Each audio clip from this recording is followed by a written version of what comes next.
What is up, family? We have part 2 of the true crime investigation, the assassination of little Gregory, le pauvre garçon,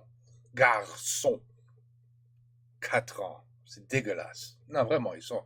But so anyway, this is part 2 of 4, 2-hour video. Part 2 of 4, and what do we know so far? La famille est complètement dingue. Complètement fou. Et la police est nulle. Voilà, that's what we know so far. So let's see what happens in part 2. Maybe we will progress a little bit and figure something out. Plus, they know who killed. The family knows who killed them. This story's nuts. Well, anyway, let's go. Murielle was now talking about a first stop in the center of Lepage, then a second on a square in Docelle. Bernard Laroche's son, little Sebastien, was also in the car. She was taking care of him and didn't pay attention, she said, to what her brother-in-law was doing. She wasn't paying attention that her brother-in-law was murdering Gregory?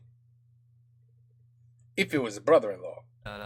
Murielle did not say she'd witnessed Gregory's assassination, his tying up, or the throwing of his body into the river. How do you not see that? But she said she'd seen Bernard Laroche take Gregory for a moment, getting out of the car and returning a few minutes later without him. And you didn't question that? You didn't say, where's the boy? You left with a 4-year-old, you're coming back without one. What the I'm telling you, there's some shit crazy. I'm starting to get pissed off. This is stupid. Murielle Bolle repeated her testimony in front of several gendarmes. Gendarmes. I have to listen to gendarmes again. She was therefore placed in custody and spent the night in the barracks. I would have kept her ass there until she's talked. She was examined by a doctor to whom she did not complain. And the prosecutor called the judge. He would do well to come and hear Muriel's confessions himself. The fact of being heard by the investigating judge was a perfect guarantee, in a way. Nobody could have said afterwards that the investigating judge pressured her into talking.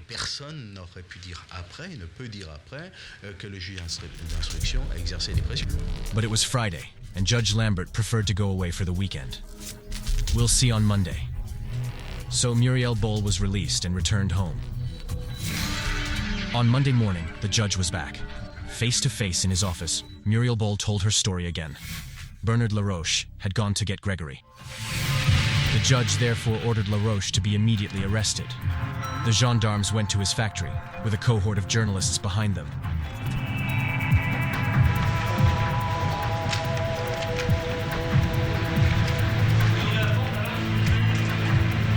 So here we go. He got away with it the first time. Now they think it's him again. Okay. Because his signature, if you remember, his signature, LB, was almost perfect. But to me, in my opinion, was too long. The signature was too long. But I don't know. We'll see. Bernard Laroche was arrested directly next to his assembly line, in front of the camera. That's embarrassing. People had wanted the assassin. Here he was. See the way this arrest happened, it is extremely shocking today, because the presumption of innocence was not a thing at the time. He left the factory and was thrown into the police car with handcuffs. He was covered in grease from his work. It was pathetic, actually.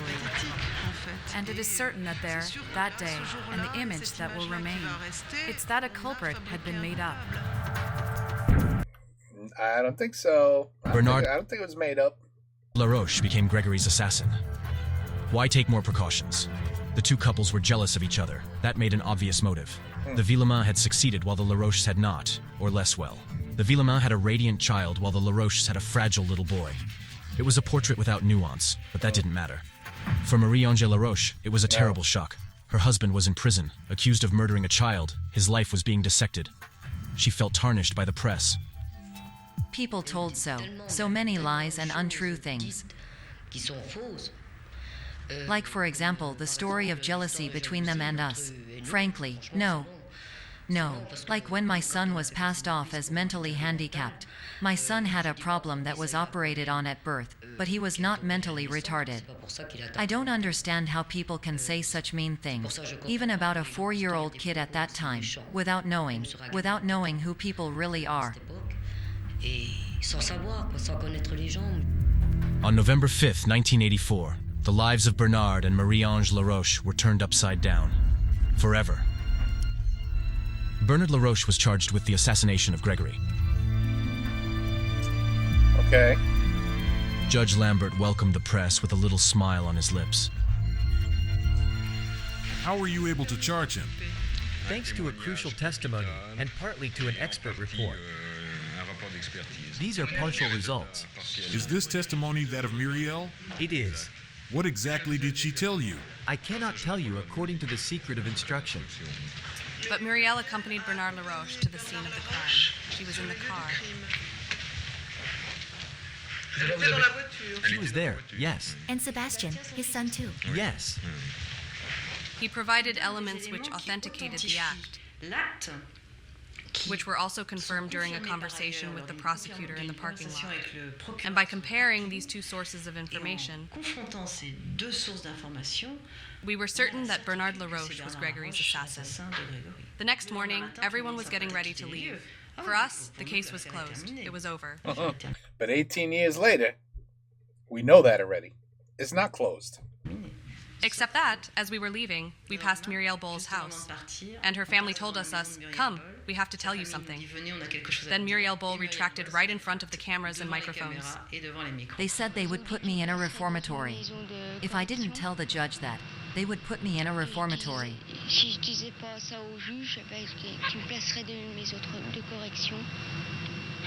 So you weren't in Bernard's car? No, I wasn't in Bernard's car. I don't trust you. I don't trust you. I don't trust you. Your head's about to turn 360 degrees, and you about to say something really bad about my mother in hell. So, I don't trust you. Sorry, I don't trust you. I've never been on the dock, all that. Where the kid was drowned, I've never been there. Bernard, my brother-in-law, he's innocent. Hell no. I've never been with him. The only testimony against Bernard Laroche collapsed. That marked the turning point in the affair. They could have seen it coming. With what had happened the day before, with her name given to the press, and with the indictment of Bernard Laroche, it was a very, very bad plan to let her go free and go back to his family. That was obvious. For the gendarmes, if Murielle Bolle changed her mind, it must be that her family had pressured her into it. The judge should never have let her go home after her hearing. She had to be kept secret, protected. But Jean-Michel Lambert seemed calm. Personally, I was waiting for these retractions. 4 mistakes. They therefore do not surprise me at all, and they do not move me any further. But that still considerably weakens the case. No, because there are other elements that allow us to take little account of these retractions. When did Murielle Bolle tell the truth? In front of the gendarmes and the investigating judge? Or when she accused investigators of coercing her testimony? 48 hours in custody. You know it's very hard, very long. Poor Murielle, at the time, she was 14 years old. She looks like her mother. I imagine she might have broken down. A little bit. Because I even know adults who would also have. In any case, it was all a plot, some manipulation. We can completely admit that Murielle was impressed when finding herself in a gendarmerie brigade at her age, surrounded by 3 or 4 adult gendarmes. But we must not forget once again that her confessions were supported by the testimonies of other people.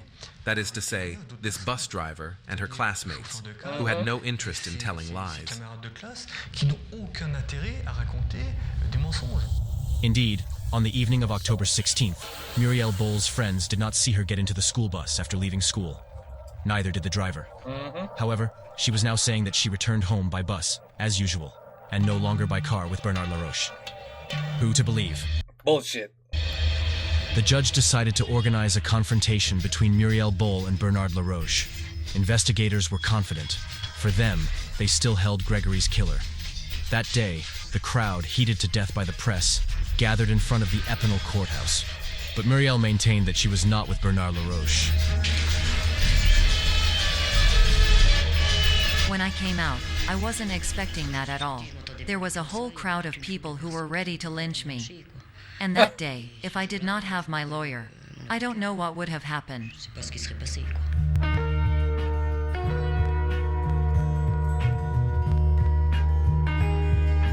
Ça coûte beaucoup, the lawyers dans la France? I'm just curious. Over here, they're $300, $400, $500 an hour.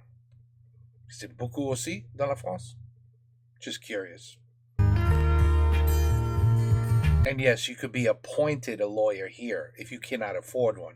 And then you get a public defender or a public lawyer, you know, whatever, what's available. And they suck anyway. But I'm just saying, like a normal, you know, a good lawyer, it's beaucoup d'argent.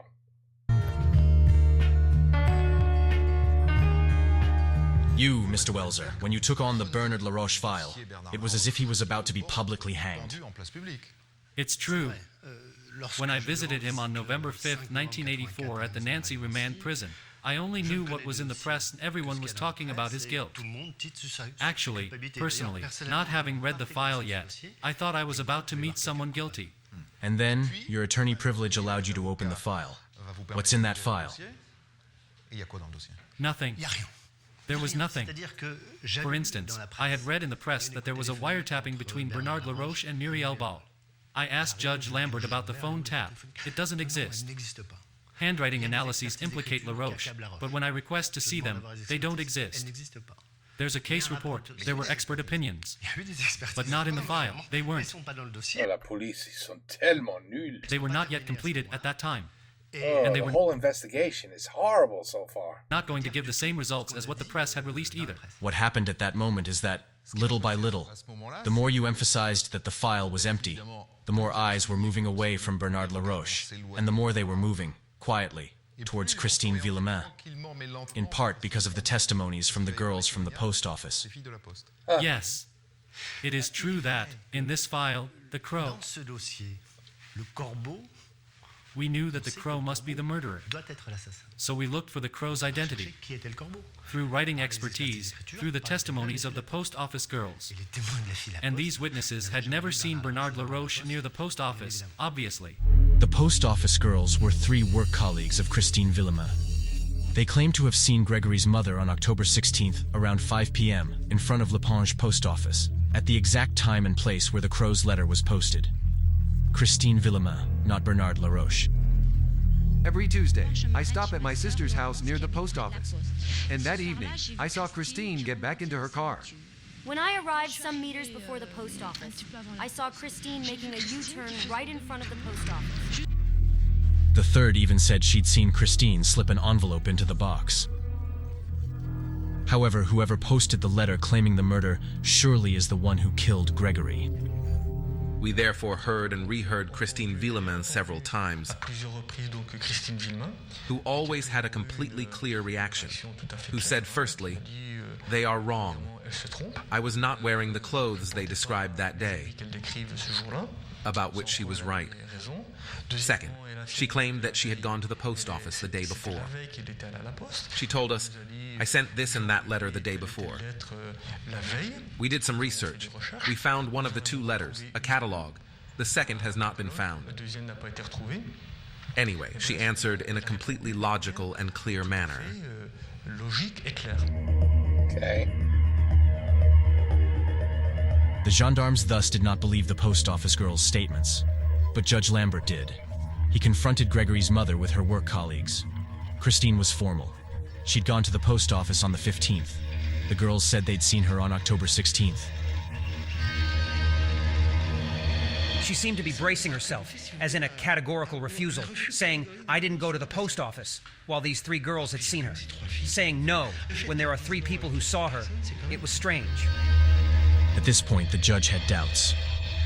He was troubled by these contradictory testimonies. I saw Lambert come out quite perplexed. For him, this step had to be taken. He had acquired, I think, if not a conviction, at least serious doubts. I felt that very well. I find it strange that he responded to me coldly and told me I was lying.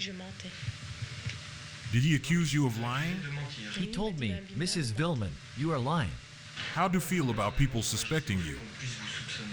Not too good, of course. My little boy was the one to be kidnapped. You are the victim in this affair.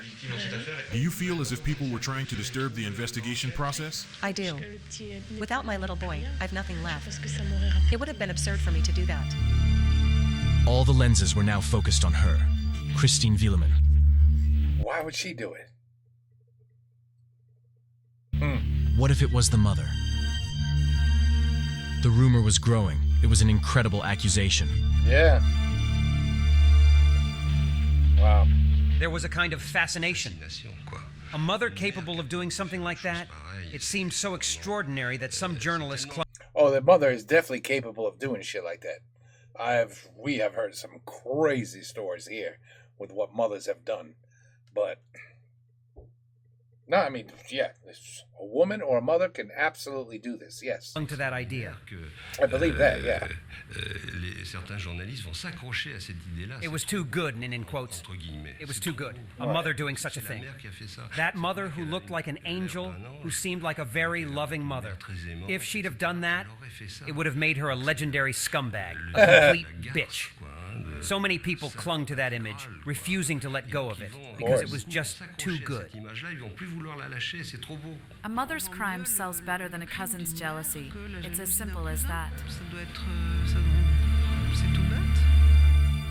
Some journalists had thought about the mother being guilty from the beginning. They'd told the gendarmes several times. I told you, the first people they look at is the parents. But they would not listen. No one has questioned the father? Who has said, I know who did it? Captain Sesmat reportedly said, but I think I heard it myself, the mother? You must be out of your mind. It was not his first instinct to imagine that the mother could have killed her own child. So he didn't even try to eliminate this hypothesis with observations, with facts. There was no search at the Villemins' house on the evening of the crime. No evidence were taken to verify that Christine was indeed ironing at the time of the kidnapping. The gendarmes have been resented for that. I'll tell you, it's a horrible investigation. Terrible, terrible. C'est au moins 6 fois maintenant qu'ils ont déconné. La police. The gendarmes. There was no reason to search their home. Imagine that your car is stolen, so you go to the police station or the gendarmerie brigade, and the first thing the investigators say to you is, "Listen, dear sir, please come with me. We will see if you have not left it in your garage." You would seriously question the skills of the police or gendarmes. If there had been the slightest suspicion towards her, the slightest abnormality in her attitude, in her relationships, etc., we would have exploited it. I would have had no qualms about calling out Christine Villemin and saying that she was the culprit if that had been the case, but there wasn't anything that might accuse her.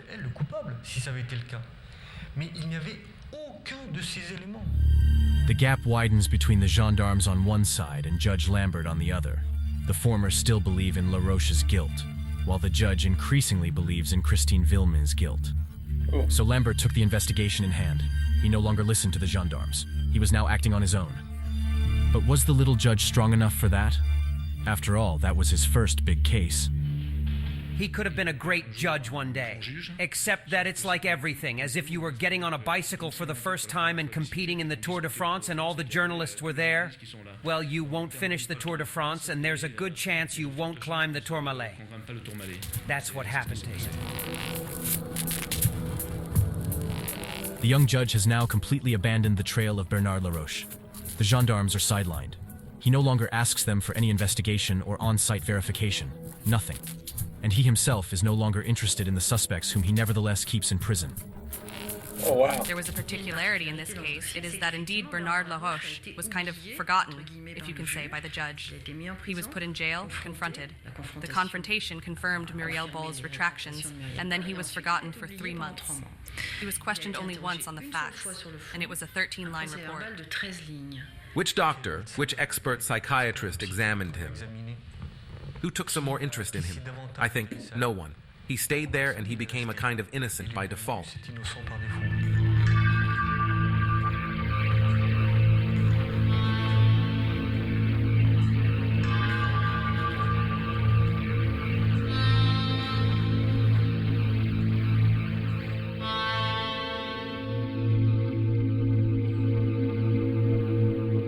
In the end, Dominique, why was Bernard Laroche still in prison? One may wonder. There had been Murielle Bolle's testimony, but she'd recanted, so it no longer existed. There was the writing expertise, but again, they are no longer in the file. They were invalidated because Judge Lambert did not respect the law. He did not respect the procedure. He should have, under Article 156 So of even the judge fucked Code of Criminal Procedure, designated writing experts by order. Instead of doing that, Judge Lambert asked the gendarmes to appoint the expert themselves. Obviously, the lawyer, Maitre Welser, jumped into the breach when he saw this, and Nancy's indictment chamber canceled a whole part of the procedure in which there were the expert opinions. So the expert opinions no longer existed. They disappeared from the file as if they'd never existed. We can mention them here when we talk about them, but from a judicial, criminal point of view, they no longer exist. That's it. There was the paper imprint, these two initials which seem to be BL engraved in one of the letters of the crow. So it was initials, okay. It wasn't really a signature. New aberration in the file, all the expertise carried out around that imprint were lost. Lost? Lost. Disappeared? A gendarme from the Met's research section has been asked to work on the document, on the claim letter. He was the one to highlight. They lost it? The imprint thanks to a system of grazing light, and he photographed these letters, the L and the B, and he wrote down a correspondence sheet, and this correspondence sheet is an envelope in which he slips his findings. Oh la la. The photos and photo prints that he sent to the judge, and that envelope was lost. It was lost for years, until a judge, many years later, had the idea of asking the gendarmes if they had kept a duplicate. This sheet was found back. Here it is, for the first time. This is correspondence sheet 815-2 of November 12, 1984, written by a gendarme from the research section and sent to the judge. It confirms the imprint. It does confirms the existence of an imprint. Fortunately, the gendarme had kept a duplicate of the photos too. But not in the file. At that point, they're still lost. The file was empty. The folder was empty. There wasn't anything against Bernard Laroche anymore. And then the last absurdity of this file was the way in which the gendarmes exploited the famous claim letter. Hoping to find fingerprints on it, they covered it with a black powder which reveals the prints. The problem is that this powder has become embedded in the paper. So we see it here. This is a photocopy, but we can clearly see all this blackened part. Today, we have new electromagnetic means that could highlight the imprint. But we can no longer submit this document to the electromagnetic test because it is covered in powder. It is unusable. There's definitely nothing in Bernard Laroche's file. Nothing at all. It's almost like somebody paid the police off, too. There wasn't really much against Christine Villemin either. And since the judge only had one lead, the Crow's letters, he appointed new writing experts.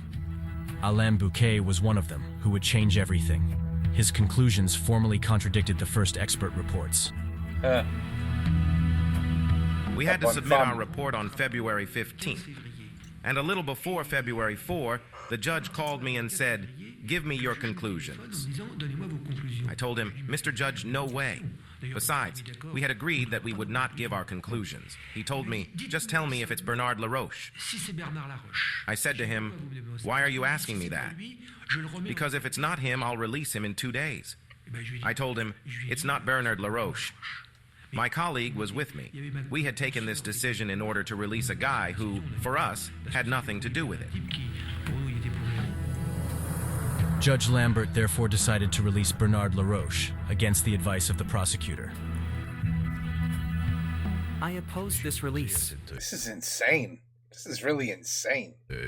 But the investigating judge made his decision, and he is the boss. The prosecution is only proposing things. Were you against it? I was opposed to this release. Why? Because there weren't any sufficient element, in my opinion, not any new element allowing us to reverse the decision that had been taken before. Twist in the investigation into the assassination of little Gregory. Bernard Laroche was released by the investigating judge but remains charged with murder. In 3 months, Bernard Laroche's lawyers had won a great victory. They'd managed to get their client out of prison, even though he remained charged with murder. How did you, Mr. Welser, manage to convince Judge Lambert to let Bernard Laroche out? You know, I believe that lawyers cannot make a file from something that is not a file. If we succeeded in getting Bernard Laroche out, it is because the file dictated the release of Bernard Laroche. We're not magicians. The lawyers said there is a file. Reality lies in the file. The truth too. Writing expertise. Bernard Laroche out of the question. He is not the crow. Post office witnesses. Idem. So this is it. Every time there was a supposed element against Bernard Laroche, it actually wasn't against him. Well, at one point, it happened on February 4th, 1985. I present the investigating judge with yet another request for release. And the investigating judge accepted to release of Bernard Laroche. Why? Because he had the analysis of experts from the Court of Cassation. Writing experts. He has them there. They were completed. He must have had confirmation by telephone. They were completed, established. There were voluminous reports which confirmed the absence of Laroche at the post office, which confirmed the fact that Laroche was not the crow. From the moment Jean-Michel Lambert became aware of these writing expertises, he said to himself, I messed up.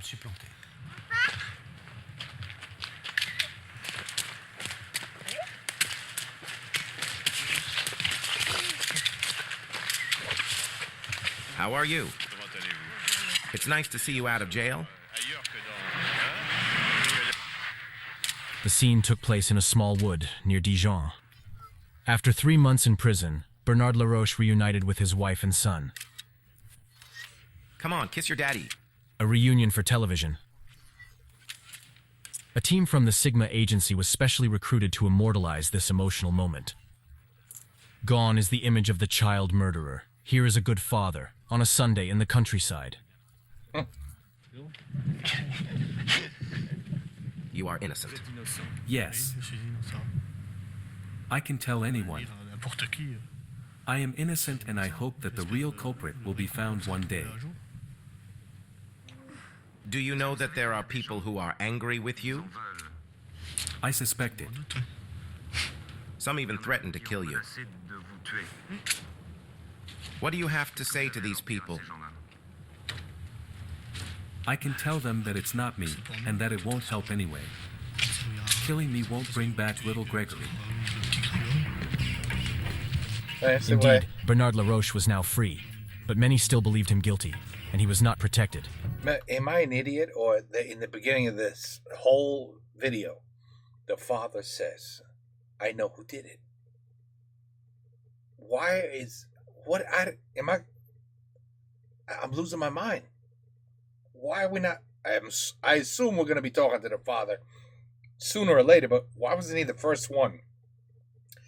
The first person you should be talking to is the father. He said, I know who did it.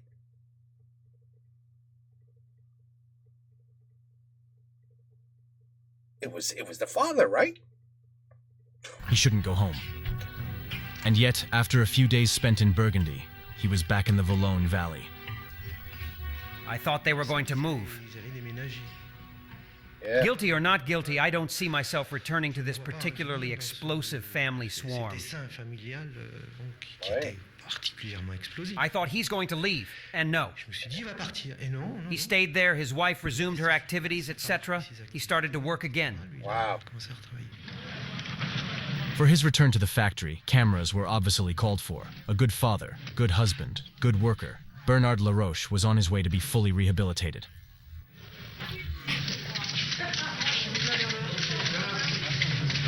image of Bernard Laroche caused incredible wrath for Gregory's parents, because they were seeing the man who had been described to them as the murderer of their child, free, with his son while they no longer have theirs, at work while they have lost theirs. They are on sick leave, but they are no longer working. Bernard Laroche started working again. He started having the normal life again.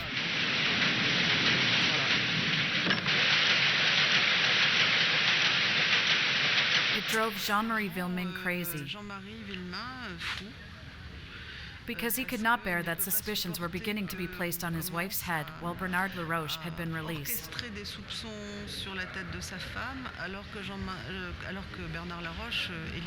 He can't understand. Laroche had been released, but he was still charged. So for him, that meant he was still guilty. What if it wasn't Bernard Laroche? It's him.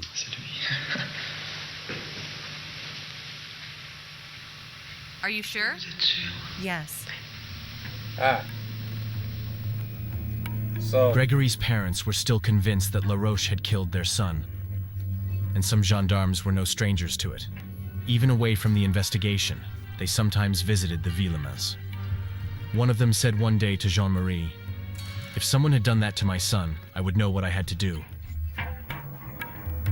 Me too. Obviously, there are gendarmes who perhaps went a little too far, who perhaps spoke too affectionately or emotionally to Jean-Marie Villemain, who let the man in themselves speak, forgetting that said man was wearing a uniform. The journalists also shared their opinion with Gregory's parents. They told them the story behind the release of Bernard Laroche and the lawyers' maneuvers to improve the image of their clients. Unwittingly, they stirred up passions. Christine and Jean-Marie Villemain also had a special relationship with Jean Kerr of Paris Match. They considered him their detective. On February 26th, Kerr came to see them in Bruyères, where they had taken refuge. He brought them a videotape. On a tape recorder, he had recorded the minutes of the hearing of Murielle Bolle, word for word, while she denounced her brother-in-law Bernard Laroche. Christine and Jean-Marie listened for 3 hours, overwhelmed. At the end of the tape, I told myself, maybe that was a bit strong. She told me I saw Gregory leaving in Laroche's hand. Then obviously, it was quite a moving moment, because Jean-Marie got up. He said to me, "Look," and threw something at me. I thought it was, I don't know, some object, but it was a shotgun.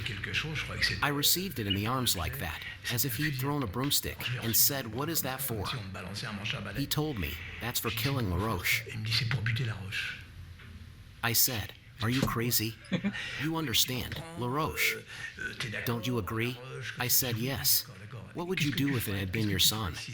"Yes, for me. If that would be my son who was in Gregory's place, and with Laroche guilty, I would go kill him." Indeed, I couldn't live like that. Jean-Marie and Christine were going to kill Laroche, no matter if someone came to arrest them afterwards. They'd already packed a prison bag on top of it. They'd put Gregory's photo.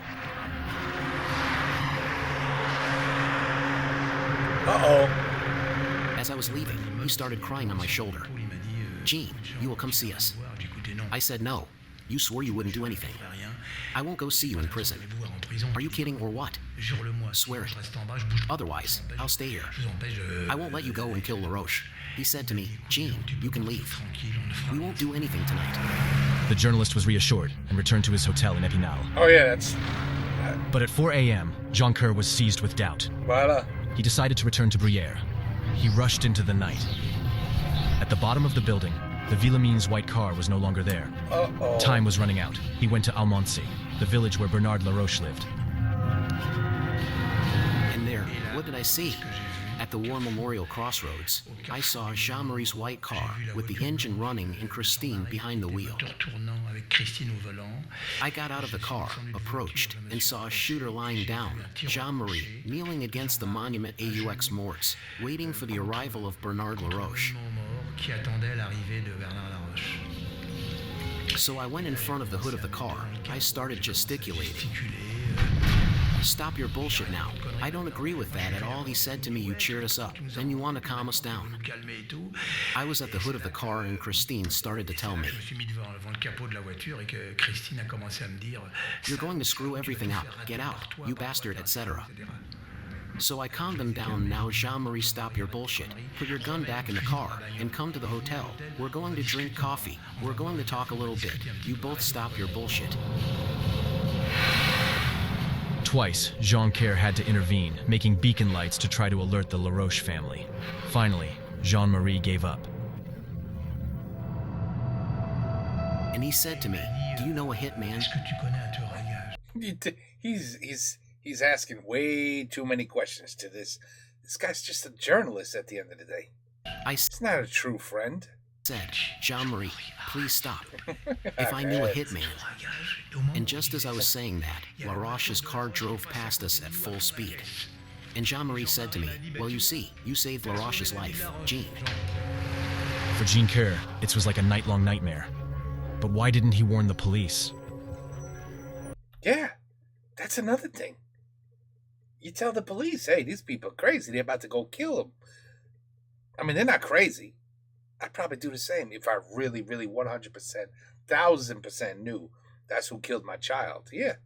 But, man, this is one hell of a story.